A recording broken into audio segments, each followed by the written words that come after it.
मित्रों, भारत के संसदीय लोकतंत्र का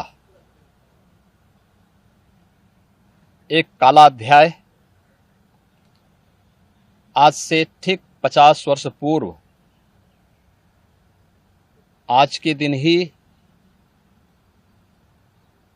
देर रात्रि में हुआ था, जब कांग्रेस की तत्कालीन सरकार ने भारत के संविधान का गला घोंटते हुए लोकतंत्र को पूरी तरह समाप्त करने की साजिश रची थी।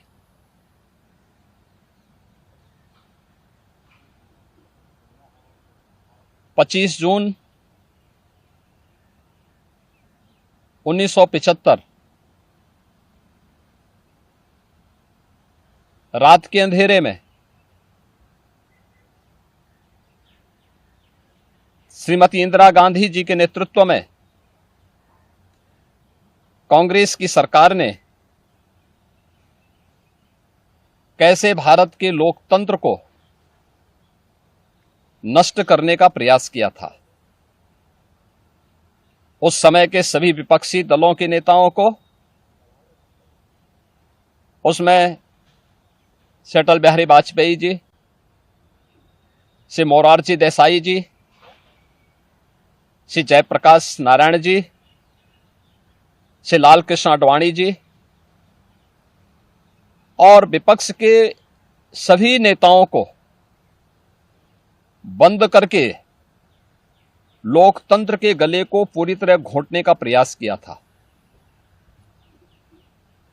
आज जब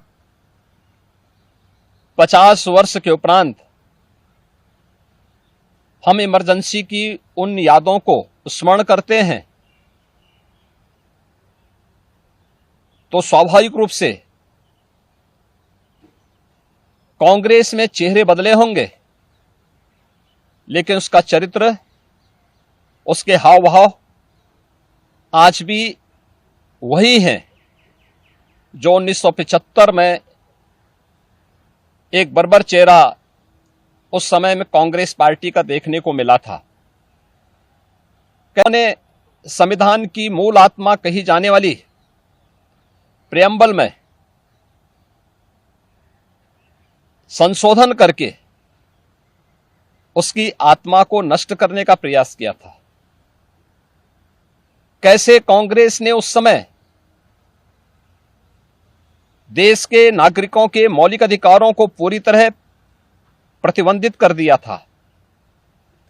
कैसे न्यायालय के अधिकारों को कांग्रेस पार्टी ने उस समय में बंधक बना के रख दिया था। और आज भी कांग्रेस पार्टी में भले ही नेतृत्व बदला हो, लेकिन उसका चेहरा बदला हो, लेकिन चरित्र तो उसका आज भी वही है। ये लोकतंत्र की दुहाई देते हैं, लेकिन भारत के बाहर जाकर के भारत के लोकतंत्र को कटघरे में खड़ा करते हैं। भारत की चुनाव प्रणाली पर प्रश्न चिन्ह खड़ा करते हैं। भारत के बाहर जाकर के भारत को और इसके लोकतंत्र को कोसते हैं। भारत के अंदर हर चुनाव की प्रक्रिया में बाधा पैदा करके ईवीएम पर अपने अकर्मण्यता का दोष थोपने का प्रयास करते हैं। एक तरफ कांग्रेस का यह तानाशाही पूर्ण रवैया, जिसने आज से नहीं या 1975 में ही नहीं, आजादी के तत्काल बाद संविधान अंगीकार करने के मात्र 2 वर्ष के अंदर ही देश के संविधान में संशोधन करके धारा 370 को उसमें जबरन डाल करके देश के अंदर देश की अखंडता को चुनौती देने वाली धारा 370 को डालने का प्रयास किया था।